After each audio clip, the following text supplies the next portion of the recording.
வாக்கு சேகரிப்பில் ஈடுபட்ட ஸ்ரீபெரும்புதூர் நாடாளுமன்ற திமுக வேட்பாளர் டி.ஆர். பாலுவிற்கு பெண்கள் ஆரத்தி எடுத்து உற்சாக வரவேற்பு. ஸ்ரீபெரும்புதூர் வடக்கு ஒன்றியத்திற்கு உட்பட்ட பல்வேறு ஊராட்சிகளில் நாடாளுமன்ற திமுக வேட்பாளர் டி.ஆர். பாலுவை ஆதரித்து அமைச்சர் தாமு அன்பரசன், ஒன்றிய செயலாளர் எஸ்.டி. கருணாநிதி தலைமையில் சூறாவளி பிரச்சாரம் மேற்கொண்டு தீவிர வாக்கு சேகரிப்பில் ஈடுபட்டு வருகிறார்.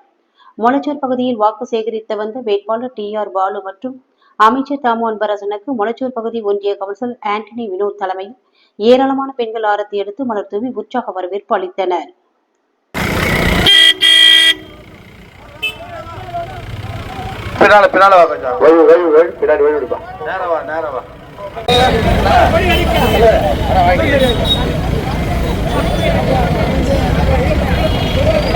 வாக்காளர் பதிவர்களே, வாக்கு சேகரிக்கிற நிகழ்ச்சியில கலந்து கொண்டிருக்கிற இந்திய கூட்டணி கட்சியுடைய நிர்வாகிகளே, அந்தந்த இயக்கங்களை, குறிப்பா இந்த கலைஞர் உரிமை தொகை நாங்க 1000 ரூபாய் கொடுக்குறோம்னு சொன்னாரு. ஆட்சிக்கு வந்தா செப்டம்பர் மாதம் 15ஆம் தேதி காஞ்சி மாநகர் வாக்காளர் பதிவர்களே, வாக்கு சேகரிக்கிற நிகழ்ச்சியில கலந்து கொண்டிருக்கிற இந்திய கூட்டணி கட்சியுடைய நிர்வாகிகளே, அந்தந்த இயக்கங்களை சேர்ந்த தோழர்களே, மிகச் சிறப்பாக நம்முடைய வெற்றி வேட்பாளருக்கு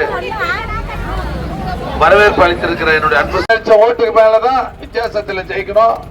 அதற்கு நீங்க எல்லாம் சிறப்பாக பணியாற்றி அந்த வெற்றியை ஈட்டி தர வேண்டும் என்று கேட்டு அண்ணன் டி.ஆர். பாலு அவர்களை 5,08,000 ஓட்டு வித்தியாசத்துல வெற்றி பெற வச்சுங்க. அப்போ எதிரிகள் எல்லாம் பலமா இருந்தான், இப்ப எதிரிகள் பலவீனப்பட்டு போயிட்டான்.